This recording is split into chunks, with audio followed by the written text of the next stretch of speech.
জানিয়ে দেব সর্বশেষ আপডেট বাংলা সংবাদ ও শুরুতেই শিরোনাম।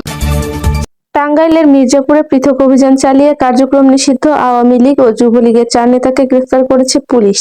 গত রবিবার 28 ডিসেম্বর রাতে উপজেলার ভাওড়া ও আজকানা ইউনিয়নে অভিযান চালিয়ে তাদের গ্রেফতার করা হয়।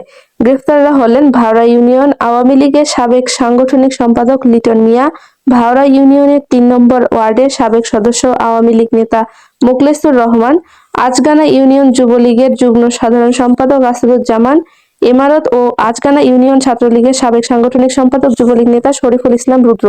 পুলিশ জানায়, ঢাকা-টাঙ্গাইল মহাসড়ক সংলগ্ন গোড়াই হাইওয়ে থানার সামনে গত বছরের 4 আগস্ট বৈষম্য বিরোধী ছাত্র জনতার আন্দোলন চলাকালে পুলিশের গুলিতে গোড়াই ইউনিয়নের লালবাড়ি গ্রামের হিমেলের 2 চোখ অন্ধ হয়। ওই ঘটনায় হিমেলের মা Nasima Begum Tangail senior judicial magistrate Mirzapur আমলি আদালতে পুলিশ, সাংবাদিক, আওয়ামী লীগ নেতাসহ 100 জনের নামে উল্লেখ করে এবং 400 থেকে 500 জনকে অজ্ঞাত পরিচয় আসামি করে মামলা করেন। ওই মামলার তদন্তে তাদের সংশ্লিষ্টতা পাওয়ায় রবিবার সন্ধ্যায় উপজেলার ভাওড়া বাজারে অভিযান চালিয়ে লিটন মিয়া ও মোখলেসুর রহমানকে গ্রেফতার করে পুলিশ। অপরদিকে আসাদুজ্জামান, ইমারতকে হাটুভাঙ্গা বাজার এবং কুড়িপাড়া এলাকা থেকে শরীফুল ইসলাম রুদ্রকে গ্রেফতার করা হয়।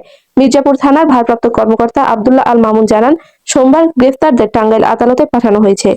জানিয়ে দেব সর্বশেষ আপডেট বাংলা সংবাদ ও শুরুতেই শিরোনাম।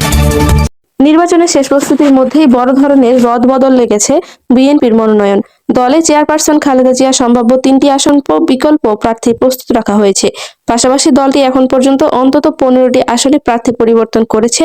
মাঠ পর্যায়ে জরিপ, দলীয় অসন্তোষ ও জোটগত হিসাব নিকাশ মিলিয়ে ধানের শীষের বিজয় নিশ্চিত করতেই এসব সিদ্ধান্ত নেওয়া হয়েছে বলে দলীয় সূত্রগুলো জানিয়েছে। গত সোমবার মনোনয়নপত্র জমা দেওয়ার শেষ দিন। বিএনপি সূত্র জানায়, খালেদা জিয়া বগুড়া, দিনাজপুর ও ফেনীর 3টি আসনে নির্বাচন করার প্রস্তুতি হিসেবে মনোনয়নপত্র সংগ্রহ করা হলেও তার শারীরিক অবস্থার কথা বিবেচনায় রেখে প্রতিটি আসনেই বিকল্প প্রার্থী প্রস্তুত রাখা হয়েছে। বর্তমানে তিনি গুরুতর অসুস্থ অবস্থায় রাজধানীর এভারকেয়ার হাসপাতালে চিকিৎসাধীন। দলটির ভাষ্য অনুযায়ী তিনি সংকটময় সময় পার করছেন। জানিয়ে দেব